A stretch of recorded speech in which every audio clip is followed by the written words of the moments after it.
hijabu ya kisheria lazima wanawake wa Kiislamu muipatilize, mudumu nayo, na achaneni na kuvaa hijabu kwa fashion. Katika Ramadhani mmejitia madera, mabaibui makubwa, nikabu, mitandio mikubwa, majuba, mahabaya, ndio habari ya mjini. Baada ya Ramadhani mnatupa. La, hijab ni utaratibu wa maisha ya mwanamke wa Kiislamu. Akiwa nje ya nyumba yake lazima avae hijab, na hijabu sio fashion.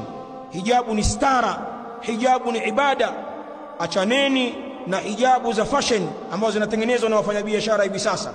Tena wengine wa Kristo au wengine ni Waislamu wasiojielewa, wanatengeneza baibui za kubana, za kushepu mwili, maabaya ya kubana ya marembo na maua. Unamkuta mwanamke anatembea barabarani utafikiri yuko holini, kama bibi harusi anavomeremeta, eti amevaa hijabu. La, hijabu ni stara. Meremeta kwenye chumba chako na mume wako, shauri yako.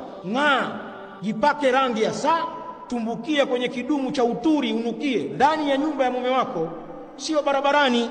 Wanawake, chungeni stara. Mtume sallallahu alaihi wa alihi wasallam katika hadithi ya Abi Huraira alizungumza maneno mazito, akasema sinfan min ahli an-nar lam arahuma, sampuli mbili ni katika watu wa motoni, sijapata kuwaona watu waovu kama hao. Katika waliotajwa katika hizo sampuli za watu wa motoni, Mtume sallallahu alaihi wa alihi wasallam akawataja wanawake watembea uchi kwa kusema wanisaun kasiyatun ariyatun mumilatun mailatun ruusuhunna kaasnimatil bukhtil maila.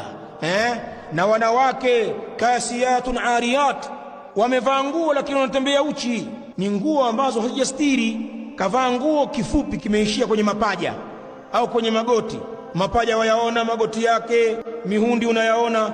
Kavaa miniskirt fupi, au kavaa nguo ya kumbana, ampiga suruali yake ya jeans, au kapiga tight zile za mibano kama soksi imembana, au kavaa nguo yenye kuonyesha kweli dera limemwagika, sketi pana lakini shafafa, nyepesi, inaonyesha maungo yake, bali akitembea unaiona nguo ya ndani au unauona mchoro wa nguo ya ndani. Huyu hajavaa kitu, amevaa lakini atembea uchi.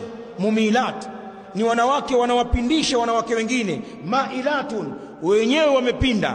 Wanawake wamepinda, waovu, washenzi, waasherati, wahuni, na wanafanya kampeni ya kuwapindisha wanawake wengine.